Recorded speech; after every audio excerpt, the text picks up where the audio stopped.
क्षमाच केली आहे.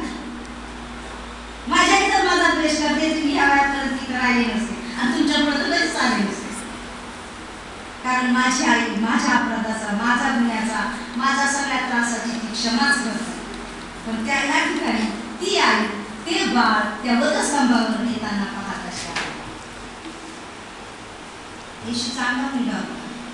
लहानपणी तो एकदम मोठा तिच्या पोटी जन्माला आलेला नव्हता. तो बाळ आलेला नव्हता. ते छोटे छोटे हाताला ती नाहू मागू घालत होती.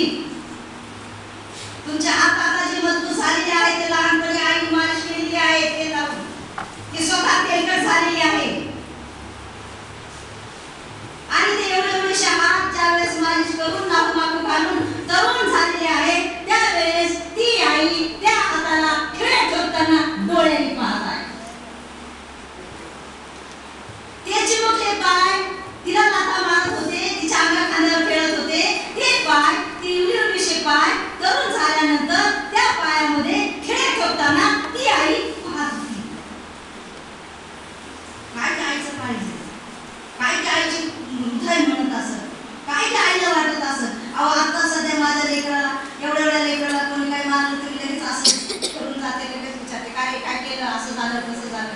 या आईचं काही चाललं नाही. त्या ठिकाणी रोमी सरकार होते, ते तिला हाकत असतील, ती पडत असेल, ती उठत असेल, ती आक्रोश करत असेल. अरे माझ्या बाळाला तुम्ही वधस्तंभावर देत आहात, आज अरे माझ्या बाळाला तुम्ही का फटके देत आहात. त्यांनी काही केलं नाही माझं ऐका, त्यांनी चोरी केली नाही, त्यांनी अपराध केला नाही, तो लबाड बोलला नाही, त्यांनी डॅशिंग तर केलीच नाही, त्यांनी कुठल्याही प्रकारचा गुन्हा केलेला नाही, कुठल्याही प्रकारचा अपराध त्यांनी केलेला नाही. आई आक्रोश करून सांगत आहे, आई आक्रोश करून सांगत आहे. तो आवाज त्या ठिकाणी दाबला गेलेला आहे, तो आवाज त्या ठिकाणी मोकळा झालेला नाही. मग ती अशी सहज बोलत नसेल, ती आपल्या उरावर हात मारून सांगत होती, अरे माझ्या येशूला का तुम्ही धरता, अरे तुम्ही इतके दुष्ट कसे, मला त्याचा अपराध सांगा आणि मग तुम्ही त्याला पाहिजे ती शिक्षा द्या. पण तिचा आवाज कोणी ऐकला नाही. ती माता, ती आई, अशी ती आई आपल्या डोळ्यांनी, आपल्या नेत्रांनी आपल्या मुलाचं ते वधस्तंभावर देण्याचं पाहत होती. येशूला बहिणी होते, येशूला भाऊ होता, येशूला सगळ्या गोष्टी होत्या. येशूला आणि जबाबदारी दिली होती शिष्यावर. शिष्य होता त्या ठिकाणी, त्या शिष्याला जबाबदारी दिली होती. तो शिष्य, आपण एखाद्याला जबाबदारी दिली तो जबाबदारी योग्य असं मनुष्य पाहिजे.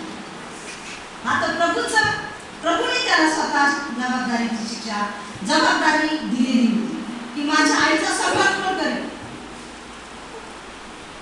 आपण एखाद्या व्यक्तीला जबाबदारी देतो त्यावेळेस ती व्यक्ती आपल्या प्राणपणाला लावून ती जबाबदारी पार पाडते की नको माझ्यावर जबाबदारी, बाळासाहेबांनी मला हे सांगितले मला केलंच पाहिजे, माझ्या वडिलांनी हे सांगितलं मला केलंच पाहिजे, साहेबांनी मला हे सांगितले मला केलंच पाहिजे.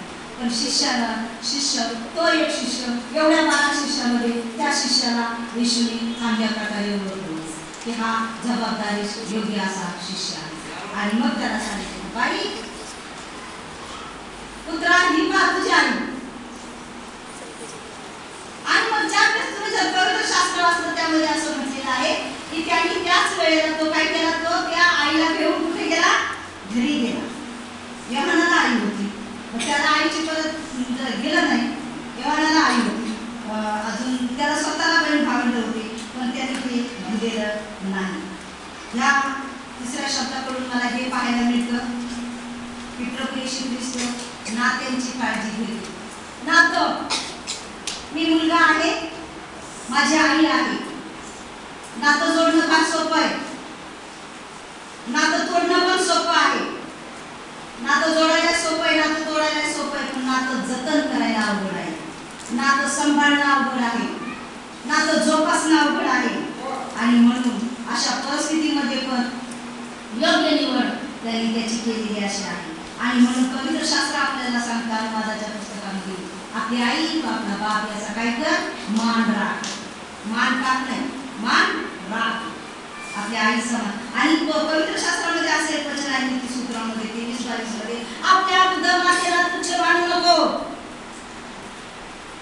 आपल्या वयस्कर आई